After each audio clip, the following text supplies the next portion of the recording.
called Quietly Quitting. Apparently, there are millions of young people who are in on this trend of just quitting their jobs, and but they don't actually quit the job.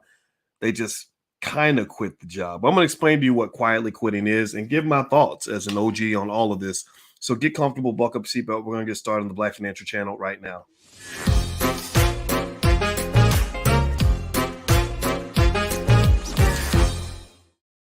Hello, everybody. Welcome to the Black Financial Channel. That's theblackfinancialchannel.com. My name is Dr. Boyce Watkins. I'm your friendly neighborhood finance professor. On the Black Financial Channel, we talk about Black wealth and Black economics every single day, sometimes as much as 10 times a day. Under one condition, the condition is that we are Black first. Black first means we put our community at the top of our priority list. Black first means we prepare our kids for the future.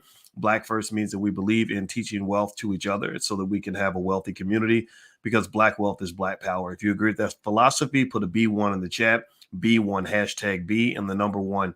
That's a whole movement, and it's happening and it's kicking butt. So to say hello to everybody, hey, Duran and Masterful Chords and I Am Legend and Terry Cobb out of Atlanta. Good to see you. Shout out the city you come from. Shout out the city.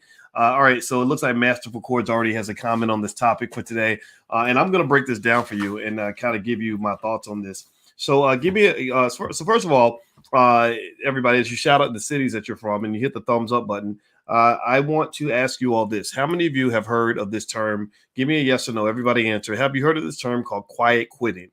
Quiet quitting. Apparently, this is a big deal. It's trending on TikTok. It's getting millions of views. Everybody's talking about it. Apparently quiet quitting. Hey, Ivy and Jack out of Pittsburgh. I see you, and Lachelle out of Wichita, Kansas.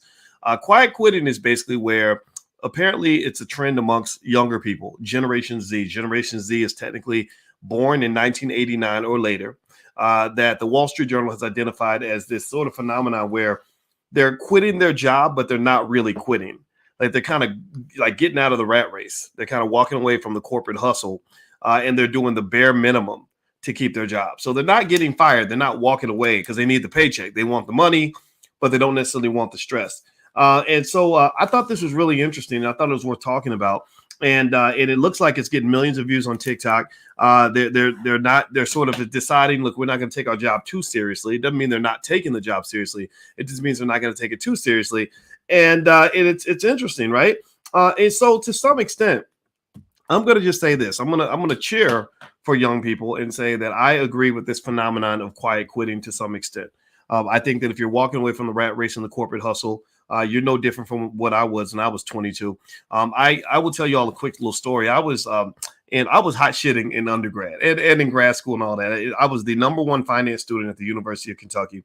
I got the Wall Street Journal Outstanding Graduating Senior Award. So not only was I the top finance student, but I was also the top Black student by a long shot. It wasn't even close, and GPA wise. But then again, it was the University of Kentucky, right? So maybe if I'd gone to Harvard or Yale, I would have had more competition. But the kids at Kentucky couldn't keep up with me, to be honest with you.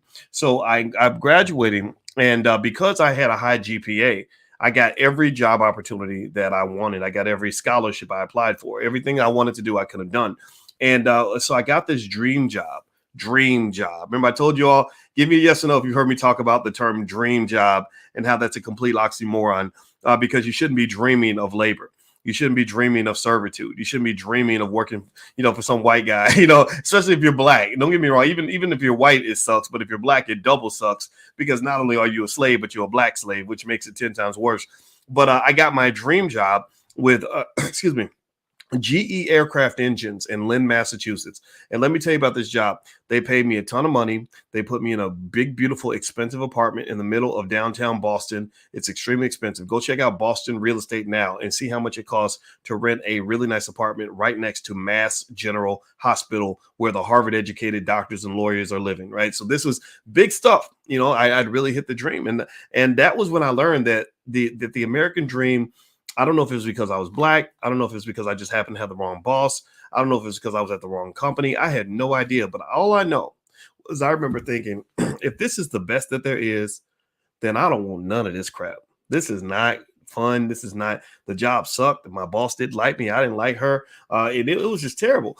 And so that was when chose to become a professor, because at that time I didn't know about things like entrepreneurship and independent wealth building, or literally things that I've taught you guys in the Prime program on how to make money without working. I did not know that I thought working was something you had to do to make money. So I just said, okay, well, that's not my dream job. Let me go find another job that gives me more flexibility, that allows me to walk away from the rat race. So I did. I walked away from the rat race. I was still a very hardworking person, but I insisted that I do something that I was passionate about. I also insisted on flexibility in my life and flexibility in my schedule.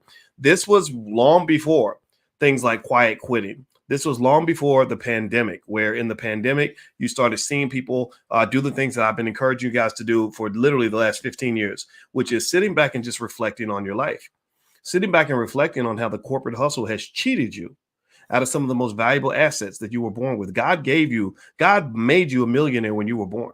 He made you a millionaire when you were born. You want me to prove it? Let me prove it. Your children, how much would you sell your time with your children for? There's no amount of money that you would sell time with your children, time with your parents. What would you sell your health for?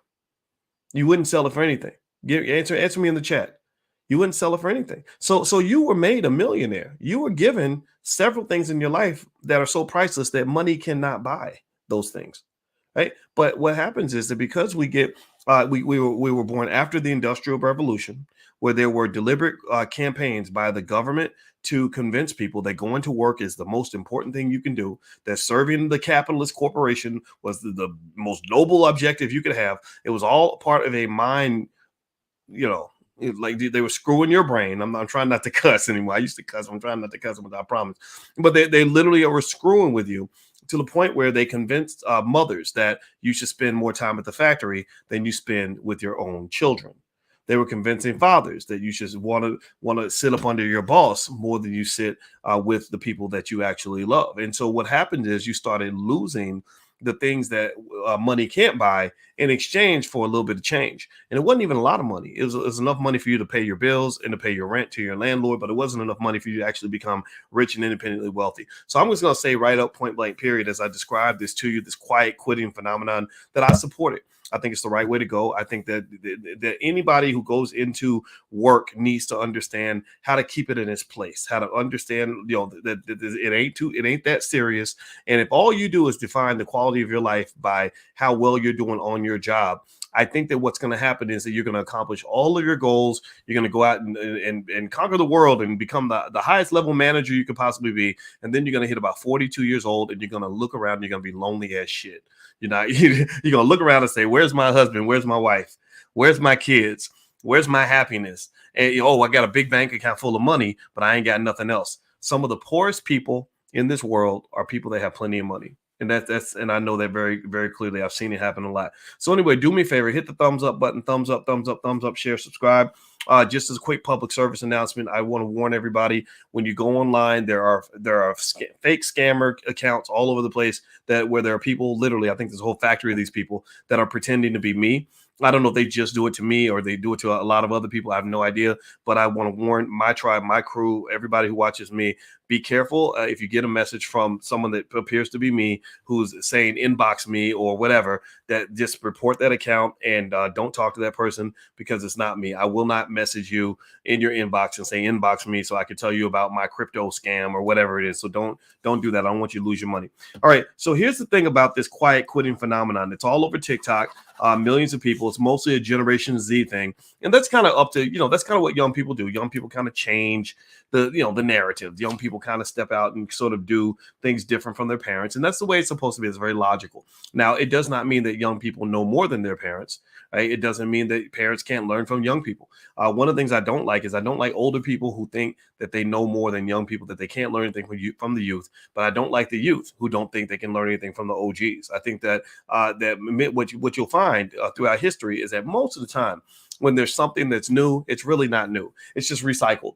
It's just recycled. It just can't. It's something that your parents or your grandparents did. They just did it different. And like you think hip hop is brand new and all that. Well, no, your grandparents did. Maybe they call it the boogie woogie or the bebop or something. But when you trace the roots of hip hop, it goes back to things your parents were doing 80, 90 years ago. Grandparents, great grandparents, right? So here's what I think.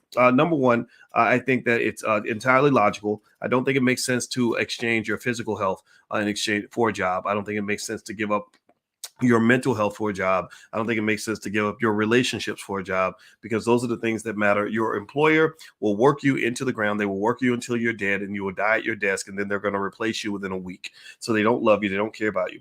Now, they did a Gallup poll and they found that employee engagement is typically dropping, mostly amongst Generation Z. That's 1989 or later, born 1989 or later. Also, they said that during COVID, a lot of the work-life balance kind of disappeared. So ultimately, the work-life balance of being able to walk away from the job and not think about the job went away, because you were getting on these Zooms and they were texting you and all this other stuff. So that's where you have to control your electronics and your digital stuff. Like, when I'm really trying to work, or I'm trying to vibe, or I'm trying to focus, or I'm trying to spend time with my kids, I turn off the phone. I don't respond to emails. I don't respond to Twitter. I don't respond to none of that, because you got to keep it in its place. Social media is a wonderful, powerful tool, but you got to make sure you're controlling social media, not that social media is controlling you, because those beeps and those buzzes and those dings, they're designed to addict you. There's something called Pavlov's dog. Pavlov's dog is a dog that they trained to to start salivating every time he thought he was going to eat. And they got him to where he would salivate every time he heard a bell ring. So they train human beings like Pavlov's dog. They do not care about you, and they will take away your life and take away your joy. So don't let that happen to you. Keep that work-life balance. The other thing I would say to anybody who's sort of going through this, who's noticing this phenomenon of the quiet quitting, is you got to be careful. You got to be careful, because right now quiet quitting can kind of work because the labor market is very tight, what they call very tight, meaning that that jobs are just everywhere, and it's easy to just leave one job and go to another one. That's going to change. The labor market will not be strong forever. You will not be able to simply be the lowest kid on the totem pole or the least hardworking person on your team and keep that damn job. At some point, they're going to let people go. When the people they're going to let go are the people who don't want to come to the office, or the people who have quietly quit. Now, does that mean that you can't keep doing what you're doing? No, you just have to have a plan B. The plan B is, what is your plan to make money without going to work every day? What is your plan? Where are your multiple streams of income? Do you know how to start a business? Do you have some sort of group of people that you can work with to find a way to generate income in case you lose that job? If you don't have that, then I think you're at risk. You're at jeopardy. The paradox of capitalism in America is that we, as a country, we've come to dislike the capitalists for good reason to some extent, because the high-level capitalists, the wealthiest people in this country, they don't pay taxes like the rest of us. They run these companies where they've destroyed labor rights, and they've busted up unions and kept the minimum wage unbelievably low, and inflation's happening all the while. So it kind of sucks, right? I get all that, but at the same time, it's kind of ironic, because we can allow society to enslave us through things like student loans, to the point where you have to serve the capitalists, where you need excuse me, you need that capitalist. You might literally be a Marxist. I know Marxists, socialists, and communists who have to go work for a capitalist every day. So it's like, if you hate them so much, why do you depend on them to pay your bills? Oh, because they got you in that trap. They got you trapped. So ultimately, in the spirit of my good buddy, the Wall Street Trapper, my question for you is, how are you going to get your ass out about the trap? Because capitalism, believe me, it is a trap. It is a trap. I mean, student loans. Some of y'all are so buried in student loans that you have to go to work. You have to, right? Some of you have children that are going to go out into the world that are going to struggle because nobody invested for them. Nobody left them an inheritance, right? So how do you get out the trap? Well, you got to use your brain. You got to have a plan. So do me a favor, hit the thumbs up button, thumbs up, share, subscribe. And and by the way, if you want to dig deeper into any of these concepts, we have our options income training program that we do in the Black Business School at drboyceprime.com. And the whole theme of that is how to make money without working. Selling stock options is a great way to do that. I'd love to show you how. Feel free to go to drboyceprime.com. Also, somebody asked me when you talk about the fake accounts, how do we know it's real? Well, if you know, here's the thing, Alicia, I love that name. That you know why I love that name, right? Because that's my wife's name. Let me stop for a minute. Okay, all right. So, but yeah, Alicia, what I would say to you is that the way you know it's not me is that it's just not going to be me. I don't message. I got 1 million subscribers. I can't possibly send all of you direct inbox messages and say inbox me. And if you do think it's me, then maybe request like a Zoom meeting where you can see me face to face. Or if you're on Instagram, look for the blue check mark. Anything that doesn't have the blue check mark, it is not me on Instagram. Okay, so those are little things you can do that might help you. All right, so So let's dig a little bit deeper into this. Let's finish this conversation up. So the one thing that was really funny. So with this whole concept of quiet quitting, that's kind of become a thing on TikTok and Instagram and everything else. They've done these videos and they've gotten millions of views, and all these young people are talking about how they're quietly quitting their jobs. And one guy named Zaid Khan, his video, he's a 24-year-old engineer. His video got 3 million views, and I'm sitting there thinking, if you're going to quietly quit your job, meaning that you're going to do the bare minimum and you're not trying, but you're still trying to collect that paycheck, why would you announce that? You know, like, G's move in silence. Look, if you're trying to really do this revolution, if you're really trying to play this game, I wouldn't be announcing it on TikTok. I don't know. Maybe that makes me old school, but I come from a generation where you don't tell all your business to the whole world because they're going to find you and they're going to fire you. So I personally wouldn't announce that I was quietly quitting. I would just do it, you know, and then I would swear that I was working harder than everybody else and just stay on code, man. Don't go out here snitching on yourself. Don't be like these rappers, you know, these rappers that'll go out and kill somebody and then rap about it on a record. That's like the dumbest thing I've ever seen. Why would you do that, man? Why would you do that? I guess clout makes us stupid. We get to clout chasing, and it just makes us not very smart. So long story short, what I would say to you, and Elijah, yes, it is live, is that, you know, this quiet quitting thing, it makes perfect sense. Many of you may know I've done something called the Black Wealth Boot Camp for a long time. The whole theme of the Black Wealth Boot Camp is designed to say, how do you get off the corporate plantation? Because what happens is that when you are able to walk away from the brainwashing of modern industrialization, when you're able to walk away from this false idea that you're supposed to spend more time on your job than with your own family, or that you're supposed to give 100,000 hours of your life to a job, what you'll find is that the whole world opens up to you when you're able to actually live your life. You know, you'd be amazed. I've had thousands of conversations with my family that I never would have had if I was getting up and going to work every day. I grew up at a time where I remember, you know, you would have a cousin and you didn't see your cousin for like 6 months, and you say, so what you been doing, cuz? Where you been? He'd be like, nothing, just working. Is that it? Like, that's literally all you have in your life is work, and you don't even like your job. So then this makes sense when you consider how many people end up depressed. Well, of course you're depressed. All your life is work, and you don't even like the work that you do. So I would say to anybody that's young, that's a couple pieces of advice. Number one, have a plan B. You know, get those multiple streams of income going. Study entrepreneurship as much as you study any topic that you study in college. My son's going to college. He's going to study computer science and engineering and all that. I said, look, whatever you study, I don't care. Just make sure you know how to start a business, because as a Black man, you need to have an option. You need to have a plan B. Secondly, do work that you love. Do work that matters to you. Let me tell you a little secret. It's really, really hard. I'm going to just say this. I'm lazy as hell when I'm doing something I don't want to do. Anybody else, any other lazy people, anybody else, really, let's confess for real quick.